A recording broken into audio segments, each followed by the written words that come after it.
Hey there, Stereo Chorus subscribers and guests and viewers on social media. I wanted to send your way um, a recommendation.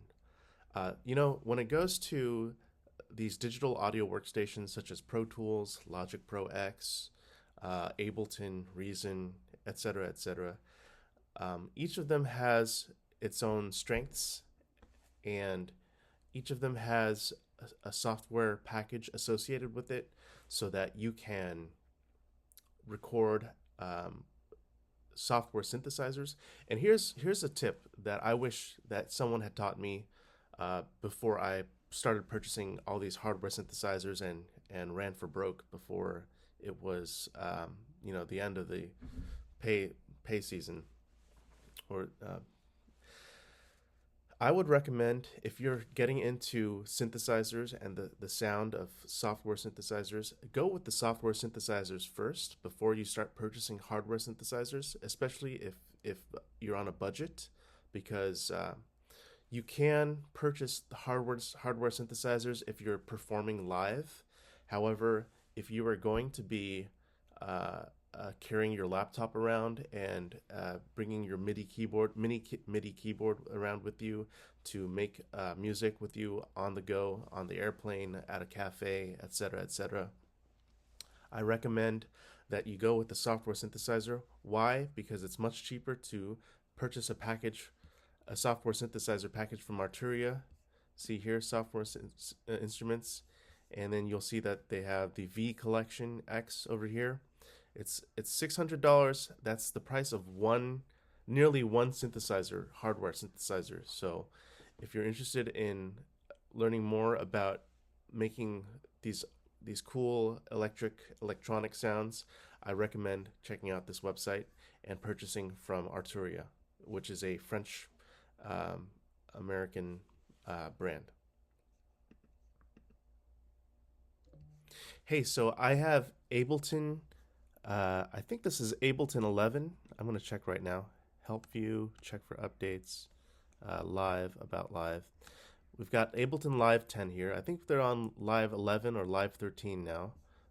But anyway, there are some great drum machines from the default suite version of this. So if you're going to go for the light version, the regular version, or the pro suite version, I recommend, if you have within your budget, if you would like to purchase the drum machines, I recommend going with the suite so that you can experiment with these sounds.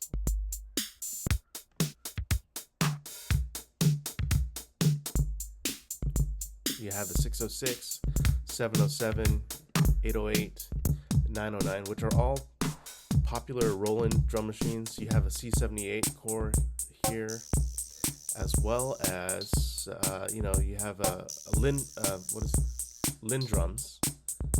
So Lin drum over here, but famous in the Michael Jackson music songs from the 1980s and 1990s. But anyway, we're going to go with the 707 because it's good for electronic. So I'm going to double click here. We're going to drag it into a MIDI. Actually, this was not here before, so let me start all over. So these are two MIDI tracks and these are two audio tracks. So remember, when you record audio, you're recording an actual physical sound into a microphone, such as an SM57, an SM58, a condenser microphone.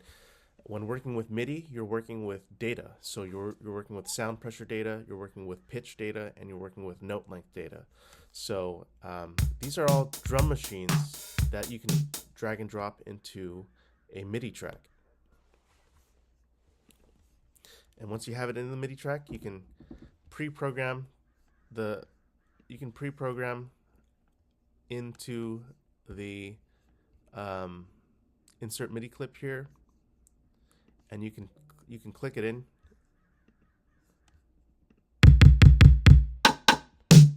or you can use your keyboard. I like using the keyboard just because it's a fast way to trigger the notes. However, if you like clicking it in with the pencil tool, that's okay too. So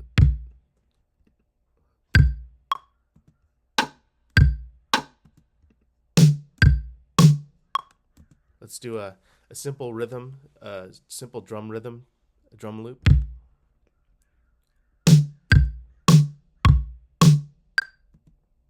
Okay, and then we can use the pencil tool. I would recommend not copying and pasting. However, it's a crutch for me, and let's see how it sounds first. If it sounds robotic or not. Sometimes it's exactly what you need, so we'll go with that.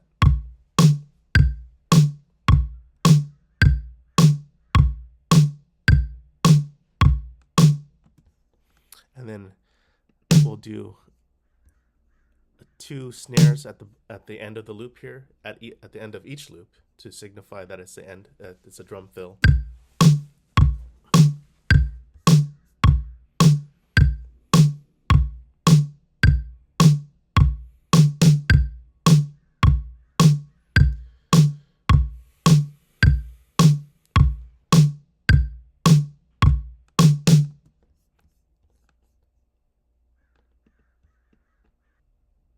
Okay, so we have this very simple 707 drum machine loop going on here.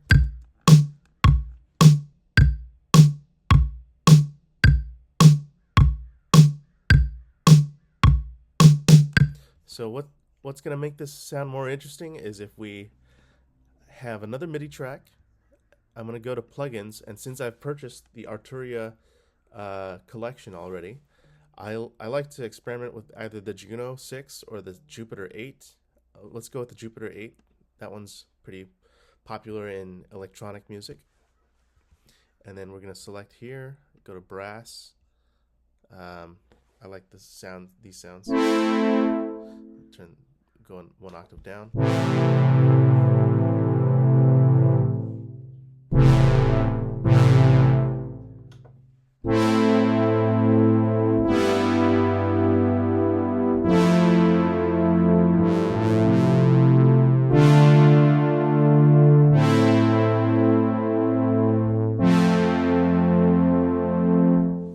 So we're going to try that.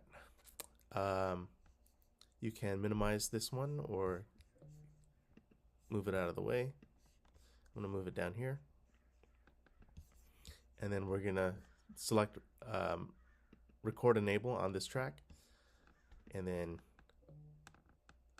record this track.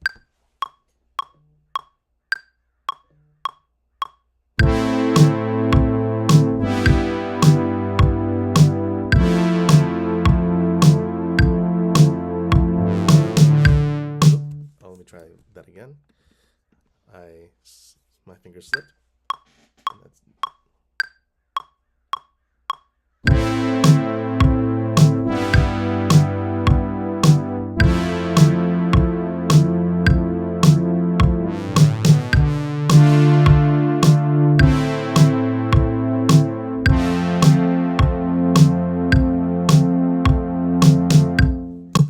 okay.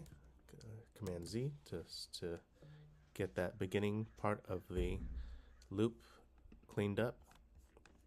I'm going to double click on this MIDI track, and then we're going to zoom in to this track over here. And I think there was one note that was misplaced. I'm going to quantize this entire thing by 1/16 notes, 97%. Get that more on the grid. And then we're going to search for that one note that was wrong, that was incorrectly placed.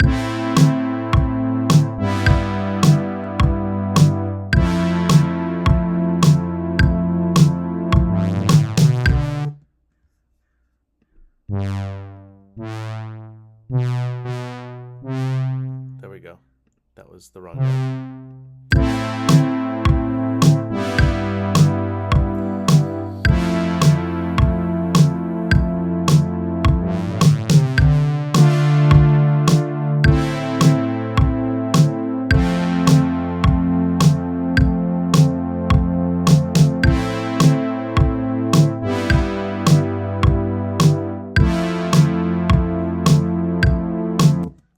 So to make this a little bit more interesting, we have two elements going on here. We have the drum machine and we have the synthesizer, brass synthesizer, Juno or Jupiter 8, actually. Excuse me.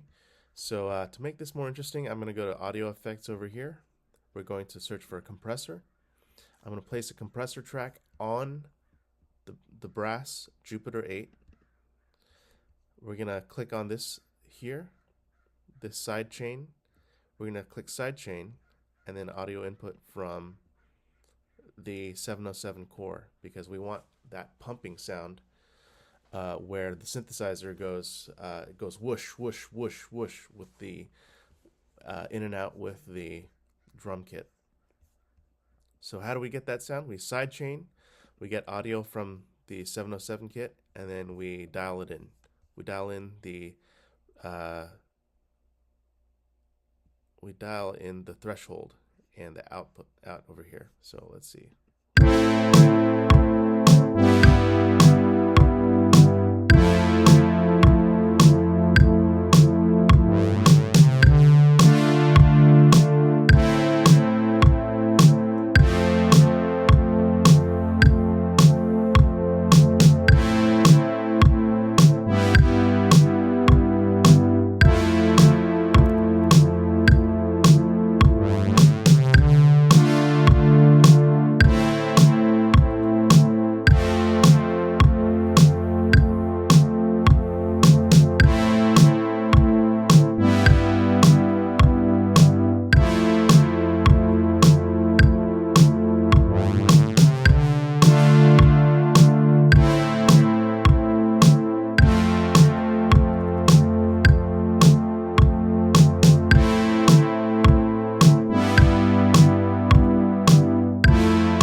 So I am definitely not an expert on how compressor sidechaining works. I just know that you place the compressor on the sidechain and then route the audio from the kick drum into the compressor, and when it goes to the threshold, you dial the threshold down. Ratio, I think, goes towards infinity. I'm going to have to double check on that and then update you on a subsequent video. But you can see that the compressor is working. The compressor is working because it's compressing the sound. It's making the loud parts quieter and the quieter parts louder.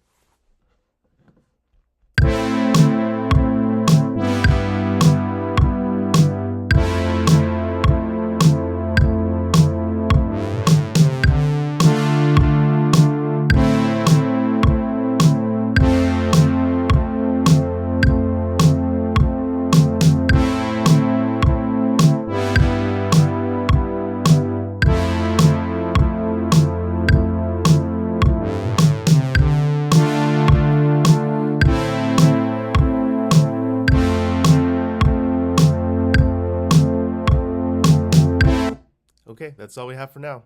Thank you for tuning in to Stereo Chorus.